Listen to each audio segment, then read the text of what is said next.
সকাল থেকে প্রচুর বৃষ্টি, একদম বাতাস সহ বৃষ্টি। দেখেন কি অবস্থা, গাছপালা পর্যন্ত ভেঙে ফেলতেছে, এরকম বৃষ্টি বাতাস। সুন্দর লাগতেছে। সকাল থেকে কাজ শুরু হয়ে গেছে। একজন থাকলেও যেরকম 10 জন, একজনের জন্য রান্না করতে হয়, 10 জনের জন্য রান্না করতে হয়। একটা মানুষ ব্যাচেলার লাইফ।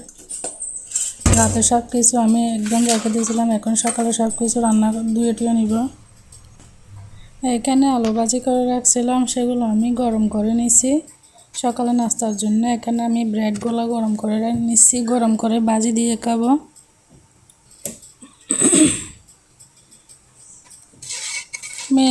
মেয়ে ছেলে সবারই একই নিয়ম, খাওয়ার জন্য, পেটের খিদে মেটানোর জন্য রান্না করতে হবে, খাইতেও হবে। একজনের জন্য রান্না করতে হবে, 10 জনের জন্য। চুলার মধ্যে ঢুকতে হবে রান্না করার জন্য, এটাই হচ্ছে কথা। যত শিক্ষিত হোক না কেন, রান্না সবারই করতে হয়, খাওয়ার জন্য করতে হয় সবার। এখন আমি ব্রেডগুলো সবগুলা ভালোভাবে একদম সেঁকে নিচ্ছি। নিজে রান্না নিজে করে খাইতে হয়। সব ব্রেডগুলো এখন সেঁকা হয়ে গেছে আমার, একটু একটু করে। এখানে আমি আলু ভাজিগুলো দিয়ে দিছি, স্যান্ডউইচের মতো করে খাবো, এরকম আমার খাইতে অনেক ভালো লাগে, অনেক মজা হয় এগুলা। চাও বসাই দিছি আমি। এ হচ্ছে আমার সকালের নাস্তা।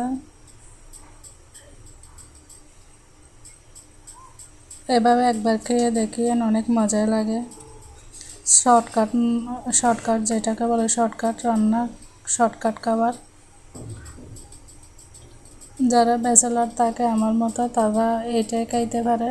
পাউরুটি দিয়ে, যে কোনো রুটি দিয়ে খাওয়া যায় এটা। অনেক মজা লাগে, জাল জাল চায়ের। এখানে সবগুলো আমি নিয়ে নিছি একটা একটা করে, ভাজি, পাউরুটি।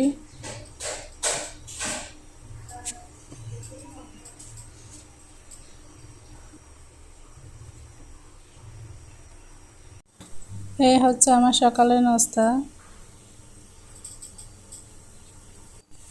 এখানে আমি চায়ের জন্য পানি বসাই দিয়েছি, চা বানাবো। দেখেন মরিচগুলো লাল হয়ে গেছে। 2-1 দিন হচ্ছে আনছি যে। আমার নাস্তা সবগুলো খাওয়া দাওয়া শেষ হয়ে গেছে। আমি সবগুলো ধুয়ে টুয়ে পরিষ্কার করে রাখবো, চুলা টুলা পরিষ্কার করে ফেলবো। এই পাতিলগুলো ধুয়ে নিব। পাতিলগুলো আমি ধুয়ে রেডি করে রাখছি, চুলাটা পরিষ্কার করে নিছি। বেশি দিন হচ্ছে না চুলাটা নিছি যে, পরিষ্কার করে এখন রেখে দিব সবগুলা। এখন কোনো রান্না বান্না নাই, কালকের তরকারি আছে, সেগুলো দিয়ে খাবো। সারাদিন এভাবেই কাটে। এখন নিজের রুমে আসছি, বিছনাটা পরিষ্কার করবো। বেডশিট নিছি, এখানে 3 কালারের বালিশ। বালিশের কভার হচ্ছে একরকম, বেডশিট একরকম, কুল বালিশের কভার একরকম। এইটা দিছি বেডশিট। এখন আমার গোছানো হয়ে গেছে বেডশিটটা। আল্লাহ যদি হুকুম করে একদিন সবগুলো একরকমই বিছাবো। এখন ডিম ডাল গরম করতেছি দুপুরে খাওয়ার জন্য, আর একটুখানি শাক আছে, সেগুলো গরম করব। বাস এই তো। দেখেন এটা হচ্ছে রাতের বেলা কীভাবে বিজলি চমকাচ্ছে।